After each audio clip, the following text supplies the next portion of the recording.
Welcome to Revit Crash Course for Architects, Session 5, Working with Doors and Windows.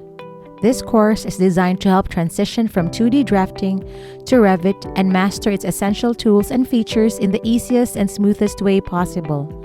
Let's begin!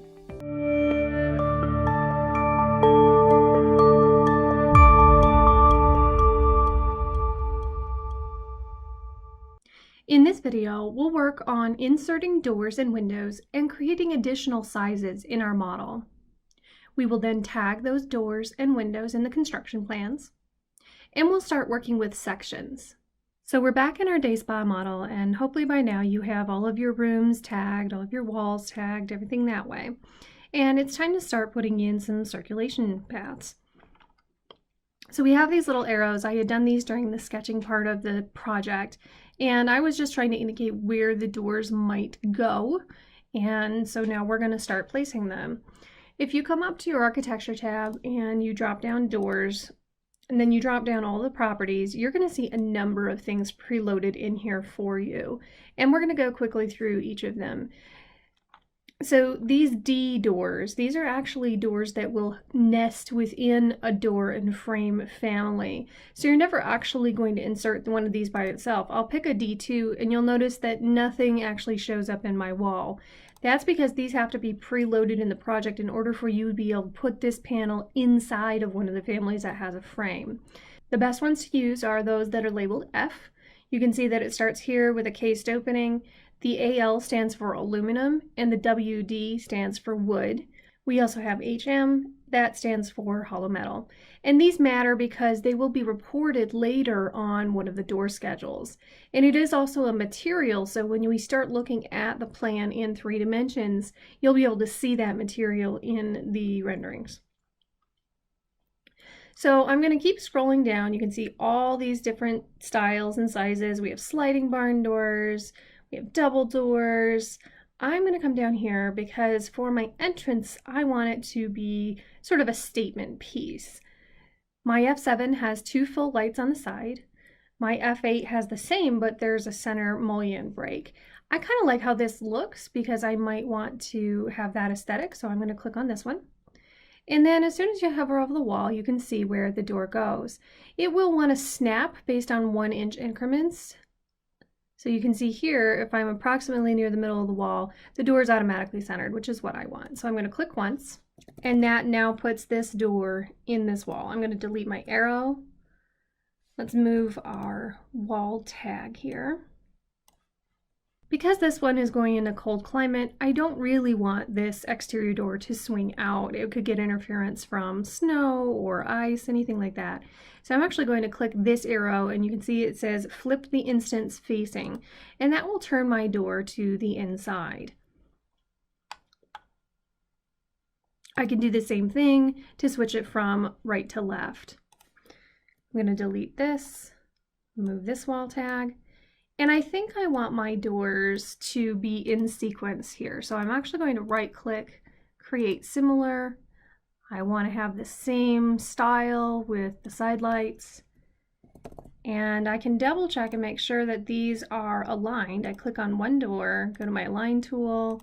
You can see that there's a center line integrated to them. And you can lock those together if you want. Now, from an ADA perspective, I have a problem here. My doors have to be 4 feet minimum in between the swings, and I only have 3 3/4. So I'm going to go and I'm going to move this wall out 1 foot. So now I have those minimum doors in sequence requirements for my vestibule. If I go to my 3D view, you'll start to see how much these doors add a lot of character to the project. So here are my walls, here's my door, but I don't want a solid front door. I want a door that's going to have glass in it. So I'm going to click on this, and then over here in my properties, I'm going to scroll down. You can see that the level is set to 1st floor. You can change the sill height. Obviously in this case, because it's a accessible door, I'm not going to do that.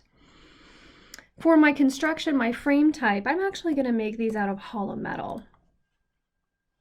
And I'm going to edit this type in here so that my material matches. Instead of being AL3070 door, I'm going to come up here and I'm going to rename it HM for hollow metal. And I'm going to change the material here. So I can do this one of two ways. I can go over to my three dots and it will open up a dialog for all of the materials that are in this Revit project. Now, you might look and say, well, why is there an AL and an aluminum?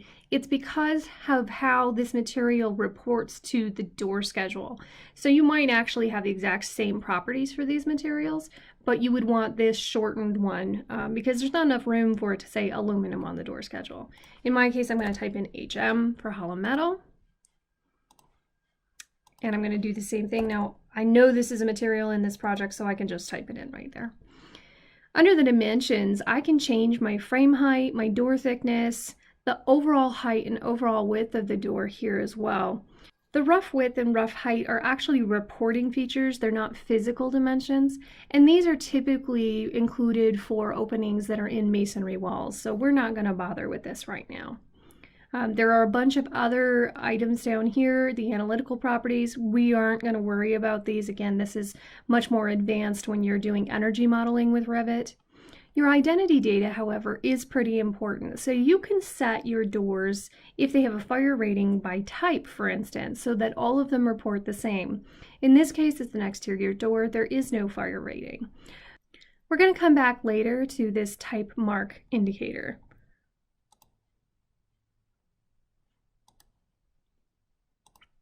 So again, clicking on my door, I want to change the appearance of the door panel itself. If I come down to graphics, this swing angle actually refers to how the door appears in 2 dimensions. I want it to show as 90 degrees. If I was working on a renovation project, I could change this to 45 degrees, for instance, and then it would look like it's an existing door, but I'm going to undo that. I can turn on the double acting feature. And then you can see that the door swings both ways. In this case, I don't want it to do that, so I'm going to turn that back off. And here is the door type. So D1 is a flush panel door. And then you'll see a number of these other types in here.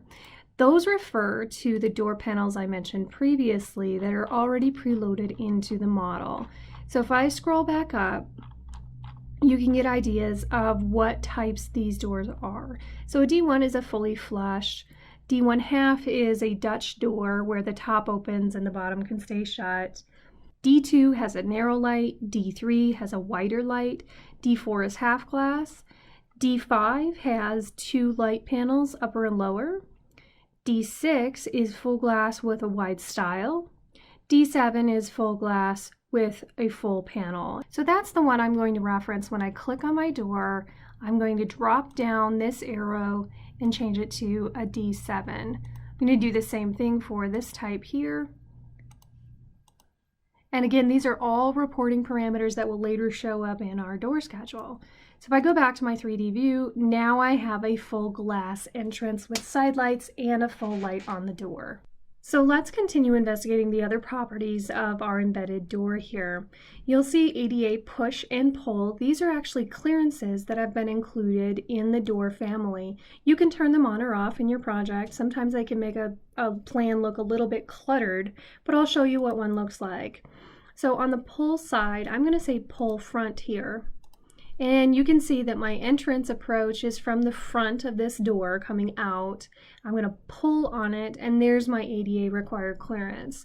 I'm not going to turn the rest of these on except for at my toilet rooms where I have a small clearance in my project. So I'm actually going to turn this one back off.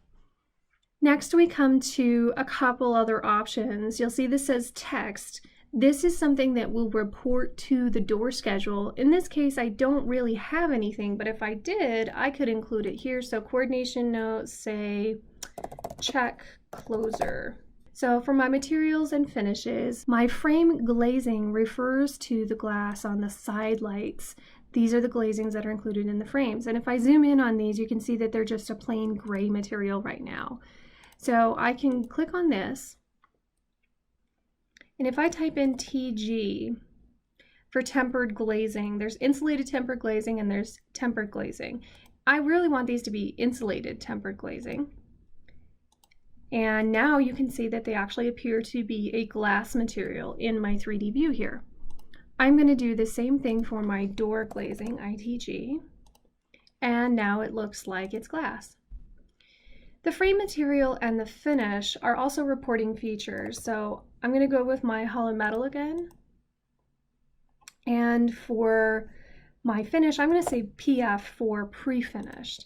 Ultimately, we'll end up with a Kynar painted finish on this door probably.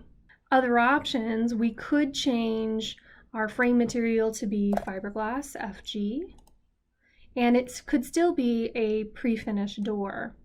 And actually that might be more appealing in some ways. So why don't we edit this type again? We'll rename this and we'll call it FG for fiberglass.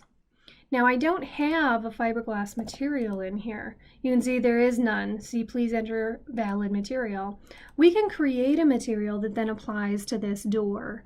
So if I type in fiberglass, you can see that there isn't really anything. I have a glass fiber reinforced gypsum. I have some reinforced plastic.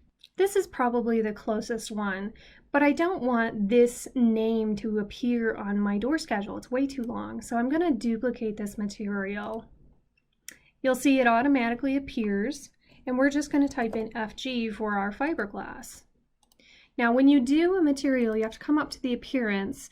You'll see that it's referencing that plastic GFRP, the glass fiber reinforced plastic. I'm going to click this button to duplicate the asset. And what that means is that now I can change the appearance of this without it affecting the old one here. I'm going to click OK. Now you can see FG shows up for the material, and we're going to change to FG for the door material as well. Now if I click OK, you can see that gray has been applied there. Continuing on in our properties, you can see the dimension changes here. Now some of these are part of the actual family type, and you can only change them under the edit type properties, for instance the door height or the door width. But I can change the size of my side light. So this one's pretty easy. Instead of being 16 inches, I'm going to change it to 2 feet. And you can see that automatically changed in my model. For your identity data, this is what is going to refer to your tags. So your mark here, if I go back to my floor plan, my presentation plan, and I can come in and by tag by category, if I click on this door, this 132 is what the mark indicator is here. In my case, I want to name this 016A because each door should have an individual tag. I'm actually going to take the leader off of this, place that tag in the middle of the door, and that refers to the fact that the vestibule is labeled number 16. This is going to be door A, this will be door B, for instance. I'm going to change the side light width on this as well to 2 feet so we get a little bit more natural daylighting come in. And now we can continue looking at the rest of our properties here. You don't need to worry about changing any of the work sets. This is for when you work with very large models, or if you have a plan for some reason where you may not want the doors to show at all. Usually you can turn them off in a visual property, but again, this work set, you should very rarely play with this at all. In terms of phasing, all of our spa is brand new construction. So you don't need to worry about changing this either, but if you're working on a building that is going into renovation, you can create existing doors and then you can demolish them. That's what this is referring to, the phase demolished. In our case, they're just being created in new construction and they're going to stay that way. Other information, this is more things that refer to the door schedule, and I'm going to get that opened up so that we can see that they cross-coordinate with each other. If I scroll down in my project browser, I come to schedules and quantities. I click on my plus sign to open this up, and you're going to see sheet schedule, door, and frame. We're going to double click on this. And you can see that I have 2 doors actually inserted here. Here's that 016A that we named. And the other one that hasn't been tagged yet, it automatically has a mark, but we're going to change this to be 016B because we know that that's our other room. Now the room number is which room is this associating with? I know we want it associated with 16 because I'm saying that those belong to that room. Neither of these have a fire rating. The elevation here is referring to the frame elevation. F8 is our frame type with those side lights. You can see our material FG for fiberglass already inserted here. Head and jamb, these refer to your details. So you might have a frame detail ahead, and you might have a jamb detail for the frame, and these will be manually inputted based on where your details land on a sheet, for instance. So for my glazing in my frame, I have that insulated tempered glazing. And then if I scroll over, you can see that these columns here refer to the door itself. So the door type is D7, that's our full light. I'm going to change this one here. And you can see FG for our material. The door width is 3070. Glazing here is ITG for insulated tempered glazing. The interior door actually doesn't need that, so I'm going to change that one to TG for tempered glazing. Hardware group, you'll assign this based on what kind of door you have. There are ways to do hardware groupings in Revit by door type. However, I find it much more advantageous to do it by actual individual door. So I'll write my hardware groups based on how the door functions. For instance, an entrance door versus a toilet room door. You would want to have locks on a toilet room door that might indicate occupancy, for instance, but you wouldn't have that same lock set on an exterior door. So these are generally numbers that you assign based on the door function. Remarks are comments that you want the contractor to see. Coordination notes, remember I put in that check closer. This is usually used for internal, and I would hide this during my construction documents phase or delete this information. And then the door number repeats again on the other side, just because sometimes it's easier to go and reference from right to left instead of left to right.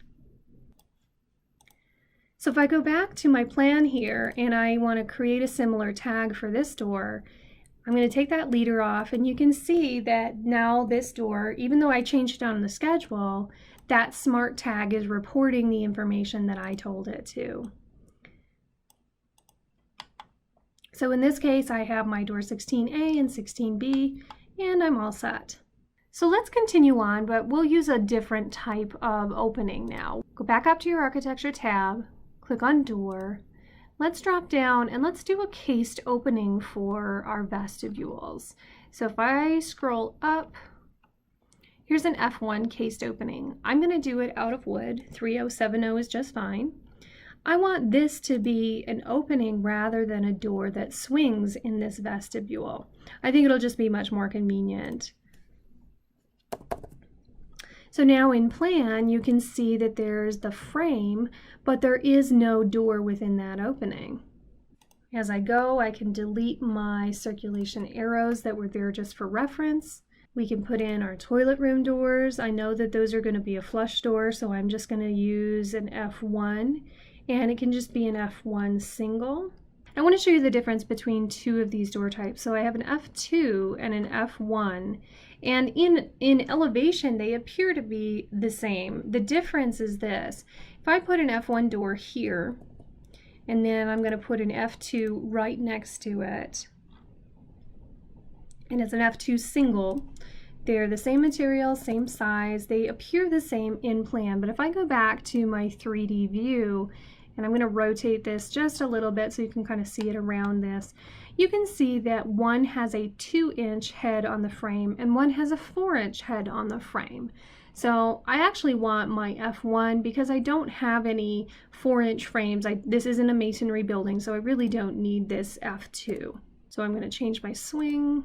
I'm going to come back in here. Each of these doors actually has a little reference endpoint, and this is really handy because it gives you about 4 inches clear behind the door so that the door hardware does not run into the wall.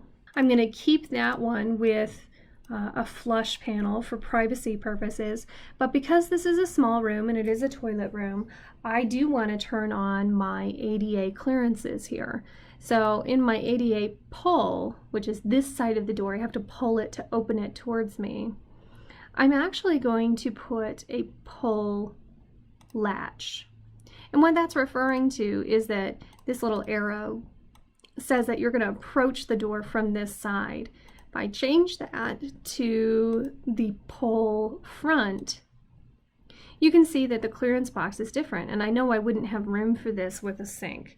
So I'm going to say it's a pull latch, And then when we put the rest of our toilet fixtures and things in, and that's in a later video, you'll see that this clearance is allowed to overlap with my ADA turnaround and things like that. Similar to how we did our walls in these layouts, we know that these are essentially a mirror of each other. So I can put all of these doors in and then flip them over to the other side.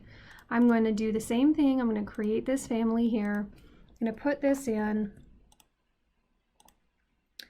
Now in this case, I really want to change this because I don't have enough clearance for a side approach. This really should be a front approach pull. So I'm going to do pull front. So now that I have my door in, I can tell that I'm going to have a clearance issue here. So obviously this layout is not going to work. There's also another problem. I have direct line of sight here. So I know once I get my spaces in, if somebody's standing right here, they could potentially see someone through this door if it gets opened up, and that's really not what we want. So I'm actually going to change this layout so that it's more of a serpentine feature. So after a little bit of rework, this is what my revised locker rooms are looking like. I actually ended up moving my mechanical room to an outside wall, which isn't a bad thing. I needed some more clearance in order to maintain visual privacy and still meet all the ADA requirements. So what I have here is I've relocated my showers so they're all kind of in a row now. I have these changing vestibules, and I have this door angled so that you have to really be standing in this space to see anything. And when the doors open, the panel will actually prevent viewing until it's fully open, and then you're just going to see this little corner right here. You're not seeing into the locker room, you're not seeing into the showers or the changing area, so this is really a much more ideal layout. So in this case, because these are mirror images, I'm going to select all of my openings, all of my doors, and I'm holding down the control key so that I can select more than one.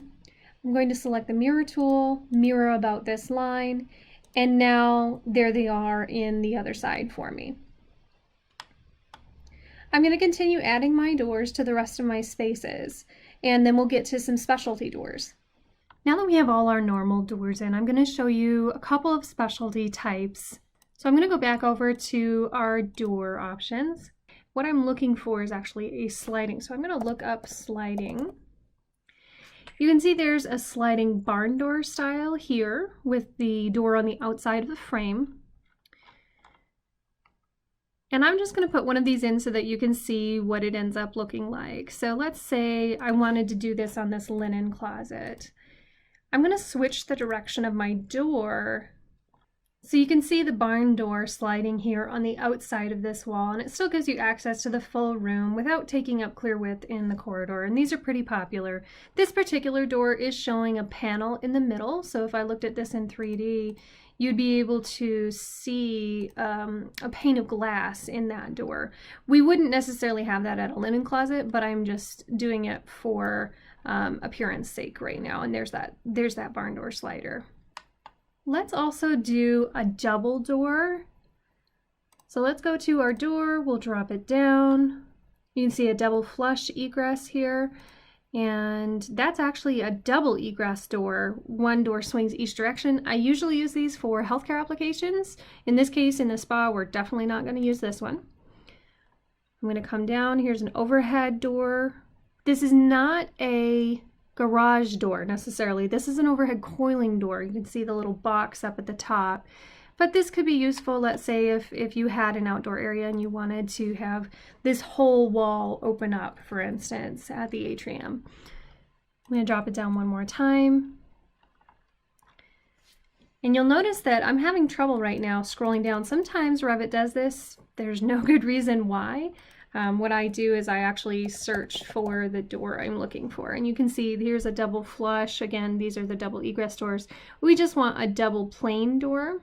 There's also a double uneven. You can see that there's one smaller panel, one larger panel. Again, these are often used for healthcare applications. I'm going to do a double wood here. So instead of this double opening door, What I'm looking for is either a bifold, but that could still get hit by this door. A sliding door would actually make more sense. Now I have a sliding barn door. I don't have a sliding pocket door loaded in here, and I don't necessarily have a sliding closet door. So we're actually going to go up to Insert, Load Family. And this takes you to US Imperial. We're going to check and see what's in their residential door. So you can see a number of options here. If you were looking for a garage door, that would be this overhead sectional door, by the way. And I'm going to go into residential. And here's a double pocket sliding door. Here's some singles. You can see that they have different styles, more suited for residential. I'm actually going to go with our double interior sliding 2-panel door. This gives me a lot of full access without the extra space. You'll get this load table, and this is asking you for what size you want. I am assuming that I can fit a 6-foot door in here. So we're going to type that in. Now I can delete my double swing door, go back to architecture, door. You can see this one that I loaded is automatically in there. And now you have that different style. They all tag the same way, but they will show up as different door types in your schedule. Now you will notice I don't have any doors yet on my 4 rooms in the atrium space. That's because we're going to do these in the next video using curtain walls and curtain wall doors because they're very different. Same thing for my shower doors here. So the next thing I'm going to do is drop down my window options. Very similar to doors, these come preloaded. There are also a bunch that you can grab from the Imperial Library, or you can grab ones from the internet and modify yourself. There are several manufacturers who have great windows. Anderson, Marvin, all of those are really great options. So I'm just going to grab a double hung window. Let's call it a 36 by 72. I'm just going to start plopping these in, just so I can show you a little bit about how these windows work. So they automatically cut the wall. They have the same jamb thickness as the wall. You can edit these types. You can change sizes if you have a custom size. You'll see that they also have type marks just like your doors do. Usually windows get identified by type, so type A, B, C, D, etc., or 1, 2, 3, 4. So if I were to go annotate, tag by category, instead of being type 89, I want this to be type A. And you can see that this is a type parameter, not an instance parameter. Our door tags were instance parameters, but our windows are type-based because they're usually done by size, not by individual opening. If I go to my 3D view here and I spin around to the back, you can now see those windows are plopped right in there. They had an automatic sill height of 1 foot. I want it to be a little bit closer to 2 foot. So I type that in, raise those up, and that's really all there is. So the last part of this video, I'm going to show you how you can start using section views. I'm going to create a section, and you'll see when I try to do this here, I actually get this error again. None of the creative elements are visible in the floor plan. So I'm actually going to open up my new floor plan, and this has a little bit different template view layout. So my sections will show up here, but they won't show up in a presentation plan. So I'm going to draw a section indicator right through this window, and you'll see that it automatically creates this dashed line. This is my view section box. So when you're taking a look at your section, if you have something beyond that you don't want to see, you'll drag this box back, and you can also control it here in your far clip offset. So I'm going to say 4 feet, and you can see that box got a little bit smaller. So if I want to go right to that view, I double click on my arrowhead, and now I can start to see my window in my wall section. If I were to change this to fine, you can see the detail starting to show up in that wall. You can see that this window actually has a built-in sill, and it has a built-in exterior sill. It's a double hung window. It's got a head trim piece as well. Sections can be very, very useful when you're trying to understand your space, particularly when we get into putting in our reflected ceilings and things like that. Not to mention they're very helpful for your final construction documents. Thanks for joining me in video 5. I'll see you next time. This course is provided by MGS Global Group. We provide Revit, ArchiCAD, and AutoCAD drafting for architecture and design firms. Feel free to reach out to us if you need production drafting, at mgsglobalgroup.com. Don't forget to subscribe.